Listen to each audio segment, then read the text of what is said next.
The cat got a bad rap. So did Pandora. And Eve, seriously, it's not her fault either. Curiosity did not kill the cat.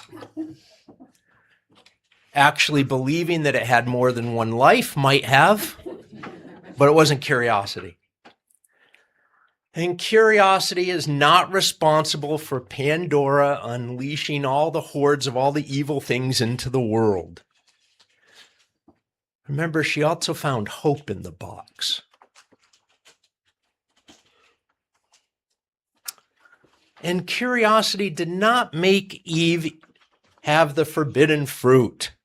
First of all, she was tricked. And second of all, she was gaslighted. I mean, come on, does anyone seriously believe it was her? It was obviously the guy who got duped into eating the forbidden fruit, right? And then blamed it on her. And that's a story that got passed down. Why does curiosity get stuck so often with such negative connotations? Can you be too curious, too inquisitive and snoopy for your own good? I suppose so, like anything else. You know, there's morbid curiosity. My wife loves true crime stories, gruesome details. And this is a huge thing. It's not just her, right? You know this, right? The murder show is a whole thing, a trope by itself. I don't get it, but people love that. What happened with that? I also don't understand the ghost hunters. You know, the people who supposedly go to investigate to see if things like old hotels or houses or prisons or hospitals are haunted, and they take this equipment, they spend the night to see if any hauntings happen. I wouldn't do that. I'm not a big believer in that stuff, but I also don't want to find out. I'm not that curious. And the author, Mary Roach, if you know her, she's made a career out of exploring very curious subjects with her books that grab our attention. For example, one of her books is called Stiff, The History of Cadavers, and how they've helped us learn about executions, murder, space travel, plastic surgery, car accidents, and cancer treatment. Can curiosity get to be too much? Sure. Of course, anything can be overdone. But in the long scope of human history, I do think curiosity has been more helpful than harmful. Isn't it curious that being too judgmental about curiosity is at the core of so many of our human stories? Well, what about being judgmental? Sometimes it's acceptable to be judgmental, I suppose, too. I judge ICE.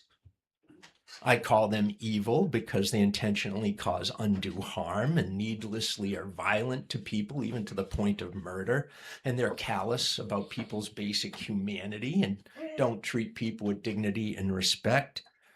I got no problem with that judgment, none whatsoever. And yet, even with ICE, I can be curious. What happened to someone? What emotional trauma, what lack of education, what propaganda, what brainwashing, what happened that allowed them to be able to behave like this? What happened to them that they treat others in this way? And another important thing I'm curious about is, how do I continue to oppose them without turning into the same type of monster? I think trying to be more curious and less judgmental means prioritizing curiosity, especially in situations where we know we're being a little reactive or pushing aside more thoughtful and measured responses. Curiosity is the opposite of anxiety. Instead of worrying, curiosity wonders. It's a necessary tool for helping us take a step back, ask, what if, what about?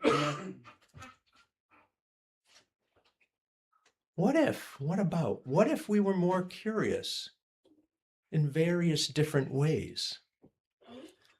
What if we were more curious spiritually? You know, the great spiritual masters never said they had all the answers, nor did they tell us to judge others. And yet so much religion over the years has been about following rules and dogmas or the guru's teaching without question. And then condemning those who disagree. Strange that. You know, I grew up in a Christian environment, and one of the things that made a big impression on me was Jesus said, "Judge not, that you not be judged. For with what judgment you judge, you will be judged. And with the measure you use, it will be measured back to you." He said stuff like, "Why do you look at the speck in your brother's eye, but not consider the plank in your own eye? Or how can you say to your brother, 'Let me remove that speck from your eye,' without looking at the plank in your own eye? Hypocrite!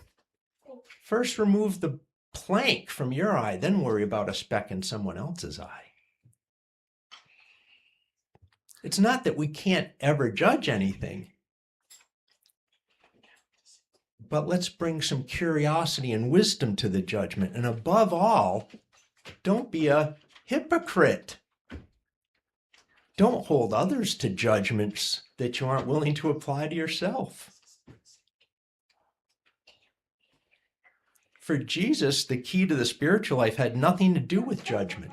It was about curiosity. When people asked Jesus who he was and what he was about, his responses in both instances are about being curious. Right in the first chapter of the Gospel of John, Jesus is teaching and traveling. And you get this, Jesus saw them following him and asked, "What do you want?" And they said, "Rabbi, where are you going?" And Jesus said to them, "Come and see." He didn't give them a lecture about what they had to believe or how evil and sinful they were. "What are you about? Come and see." It's just curiosity. So they went and saw where he was, and they spent the day with him. There's the spiritual life. Come and see, experience for yourself. There's a famous scene in one of the other Gospels called Peter's Confession. Jesus went forth and his disciples, and they went into the village of Caesarea Philippi, and on the way he asked the disciples, saying to them, "Who do people say that I am?" And they said to him, "Some say you're John the Baptist, and some say Elijah or one of the prophets." And then Jesus asked them, "Who do you say that I am?" Who do you say that I am? That's the response. It doesn't matter what other people say. It doesn't matter what I think about myself. Who I am to you, it matters what you think. It's all about curious. Be curious. Who do you think that I am? And it's very interesting what happens next. Peter answered him saying, "You are the Christ." And then Jesus said, "You shouldn't tell anyone that." Which I always hear as, "Yeah, don't go saying that."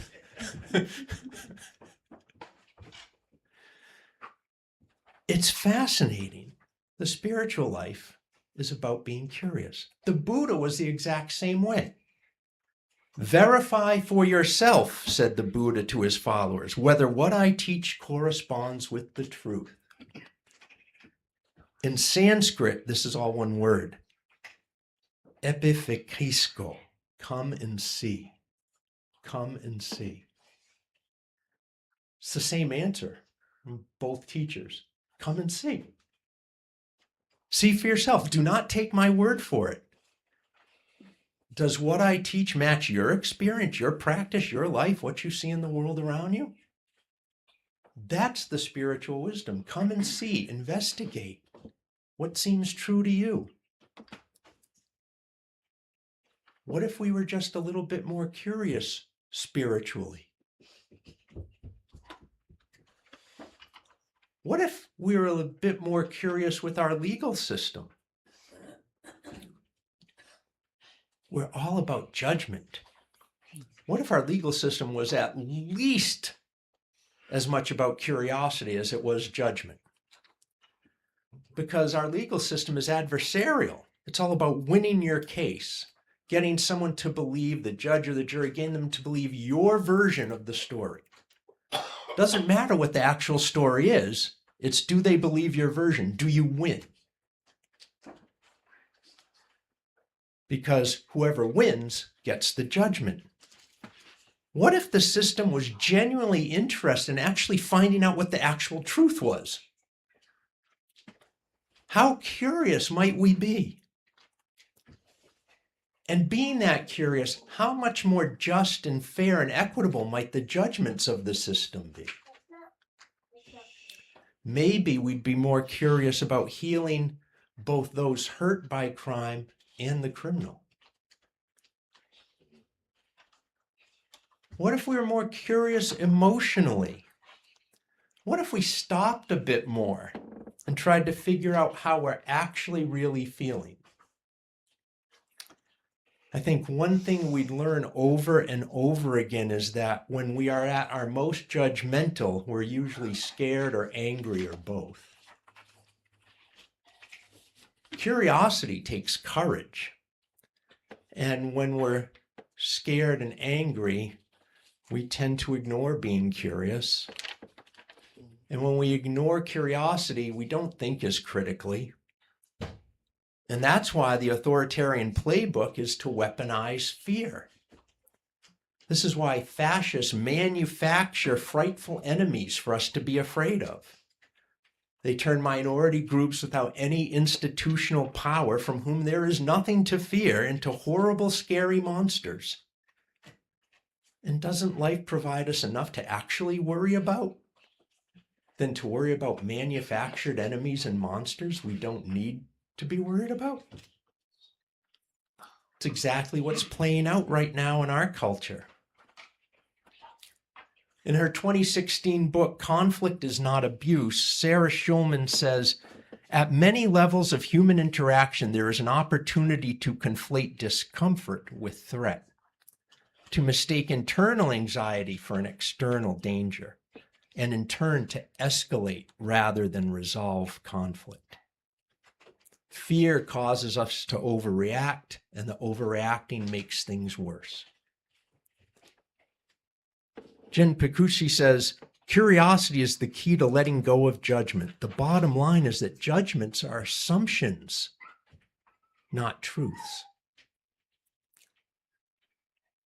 In the Ted Lasso scene we saw, it's such a meta example of what curiosity can do, because he's talking about the importance of being curious and not judgmental, as he's desperately trying not to be overly harsh to Rupert, who is by any reasonable measure a complete jerk. So his entire dart hustle and monologue is an exercise in practicing what he's talking about at the same time. It's really brilliant. I love that scene. It's become the most famous scene of the whole show. And I can see why. And this is why Ted Lasso is Saint Theodore of Richmond, a holy prophet of human decency. And we're all still working on pondering curiosity and trying to practice what he's teaching. How to stay curious. I think curiosity may be the most underdeveloped adulting skill there is. It comes in handy in just about any situation in which we find ourselves. It is, I would argue, if not one of the most ultimate life hacks. Master curiosity, and you have one of the keys to living a happier, healthier, more fulfilling life. Practicing curiosity helps us be less emotionally reactive, less anxious, and less afraid. Curiosity helps us learn, fills us with wonder, inspires courage, improves our relationships. Curiosity requires of us to listen more attentively, to pause before speaking, to ask questions more and offer answers less. Curiosity is a spiritual practice, a practice of kindness and compassion and acceptance. It tends to center the other rather than the self. It reinforces community and inclusion. Everything from personal relationships to world diplomacy would be better off being more curious. Everything we know about ourselves and the universe around us, everything we know because someone at some point was curious enough to go find out.